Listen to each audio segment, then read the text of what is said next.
Imagine a document so controversial it seemed to fight back. Literally. Stay with us.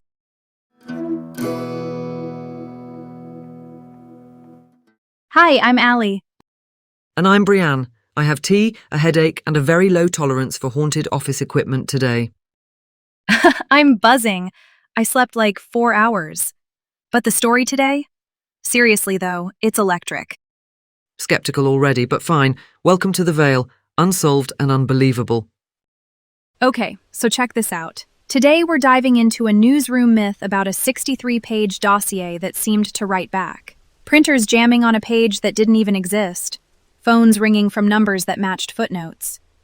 My theory is that this file carried a kind of charge, like it bent reality just enough to spook an entire office. Oh, hear me out. Lawyers and libel laws, but by all means haunt me with paperwork. Back to the story. Here's what went down.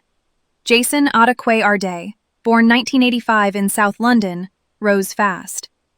Cambridge made him Professor of Sociology of Education in 2023. He became a Fellow of Jesus College, widely heralded as the university's youngest black professor. Only 75 black academics out of over 6,000 at Cambridge as of 2025, so his appointment had huge symbolic weight. He'd worked at Roehampton, Durham, Glasgow, PhD in 2015 at Liverpool John Moores University. He often said he wasn't formally trained in sociology, that his expertise was born of lived experience. Autoethnography was his approach. He did TV, radio, keynotes in big venues, trustee roles, a very public profile. Then 2026 hits. Allegations start landing. The Daily Telegraph in July, The Guardian in early August, The Times a few days later. They reported plagiarism in various works, and The Times also reported alleged fabricated or duplicated quotes and missing ethics approvals. Even a disputed claim of funding attribution. He acknowledged some errors, denied being a liar. His university, LJMU, said they'd reviewed complaints on the PhD and found no plagiarism. So there's tension there. Context matters. Allegations reported, counter-statements issued, inquiries launched, messy, high stakes, and very public. Right. Cambridge and Jesus College announced investigations in August 2026. He resigned the same day. He later died in August 2026, 9 days after resigning. A shocking, tragic end while inquiries were still unfolding. But going back in time a bit, there's an earlier thread worth pausing on. The dossier. In September 2025, Jack Grove at Times Higher Education compiled a 63-page investigation into alleged plagiarism. It didn't run. Arday's lawyers at Carter Ruck responded, UK defamation risk is real. Then something really unusual. The Metropolitan Police warned the reporter not to contact Arday. Later, Commissioner Mark Rowley says that complaint should not have gone forward. But in the moment, it chills the room.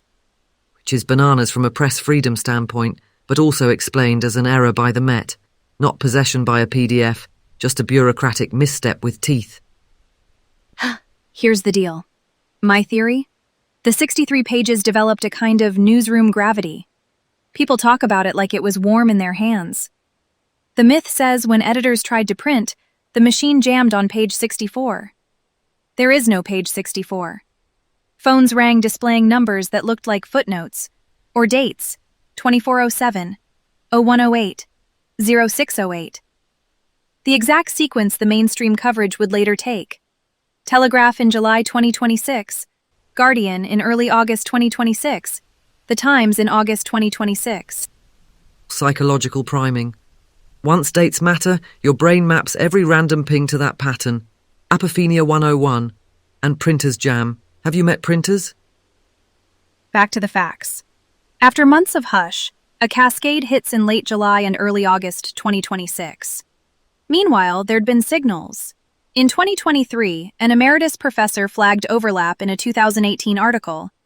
The journal issued a correction in December 2023. In April 2026, at the British Sociological Association's 75th keynote, Arday talked about a right-wing playbook targeting black academics via plagiarism claims, referencing big U.S. cases as context. Some in the room thought he was preemptively framing what was about to hit. Also, Nathan Kaufness, controversial figure, yes, posts a Substack in July 2026, alleging extensive plagiarism in the PhD using detection software. Whatever you think of him, it triggered more scrutiny. Then the Telegraph. Then the Guardian's look at contested biographical claims. Then the Times on falsification, duplicated quotes, and ethics approval issues. After that, Cambridge and the college announced their inquiries, his resignation. Other universities start reviewing co-authored work. And supporters, including a big open letter organized by the Good Law Project, frame the scrutiny as a racialized smear. Several signatories later step back as more reporting lands. You can feel the culture war drag. Institutions trying to address representation. 75 black academics out of 6,180 is appalling. Then one hugely symbolic hire. Then explosive allegations with legal hazards. Everyone's incentives and fears collide at once. And in that collision, the newsroom myth grows legs. Editors whisper the file was cursed, that council emails arrived like omens, that the cops calling the reporter turned the air thin. People reported smelling toner at 1 a.m., waking to their phones blinking those numbers.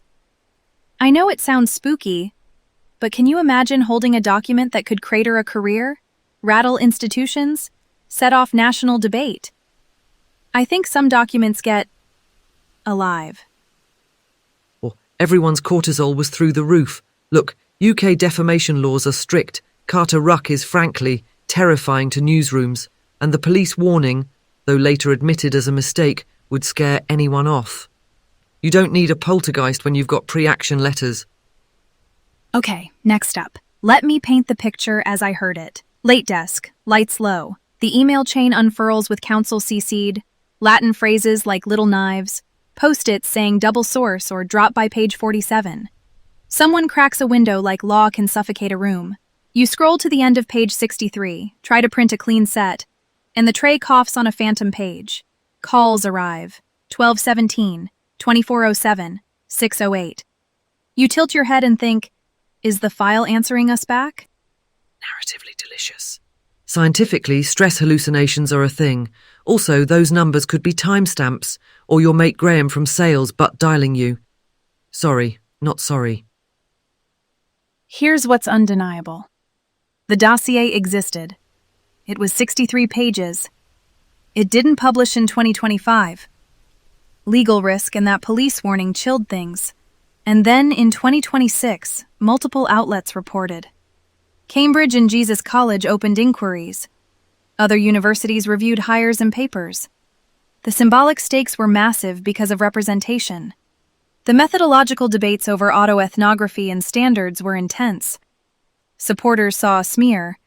Critics saw institutional failure. And somewhere in that storm, a myth was born about a file that fought back. Let's move on to why your haunted PDF theory doesn't need ectoplasm. First, delayed publication is a boring newsroom reality. UK libel law flips the burden. You print and you'd better be able to prove every line. Second, lawyers send ferocious letters to deter stories. It works. Third, the Met's call, admitted error, landed like an official warning that chills sources, editors, everyone. As for the spooky bits, printers jam because they hate humanity. Phones ring because modern life is awful. The human brain under pressure connects dots that comfort or confirm. Confirmation bias, availability heuristic, apophenia. The newsroom primed itself to hear a curse. What they heard was their own fear echoing back. Counterpoint. Sometimes fear is the conduit. I'm not saying a ghost flipped the off switch at Times Higher Ed. I'm saying that certain stories have a field around them. The 2025 file sat there humming, scared people. And when the chorus got loud enough in 2026, Substack, Telegraph, Guardian, The Times, it finally moved. Maybe the haunting wasn't the printer. Maybe it was the way the whole ecosystem bent around that file for a year. So let me get this straight. Your ghost is the structural power of law and reputation. I can meet you halfway. Not supernatural, super social. A document that forces everyone to confront what happens if they're wrong, or right too early, or right but alone. I'll take that half. And I'll keep my printers blessed with sage, thank you very much. Back to the facts for 1 second. Through 2023 to 2026, he held big advisory roles. The Runnymede Trust defended him and called scrutiny racialized. His 2018 paper got a correction in 2023. In 2026, multiple universities launched or considered reviews. His own statement at resignation said, "Don't read this as acceptance of the narratives around him." Outcomes of inquiries weren't resolved in what we saw. It's a case that became a proxy war for DEI and academic standards, and it had a devastating personal end. Point is, fear and perception shape reality. Whether you call it a curse or a chilling effect, people act differently when they're scared. Stories move or stall accordingly. If you want more on how newsrooms make those calls, grab Breaking News by Alan Rusbridger. It's a great tour through the pressures editors juggle when the legal, ethical, and human stakes are sky high. All right, moving on. I'm going to make pasta, drown my printer in marinara, start fresh tomorrow. I'm going to cleanse my inbox with Palo Santo. Maybe set my phone to spooky mode. See if it rings 2407 again. Thanks for listening. Be kind to each other. Question everything and don't fear the jam. Fear the pre-action letter.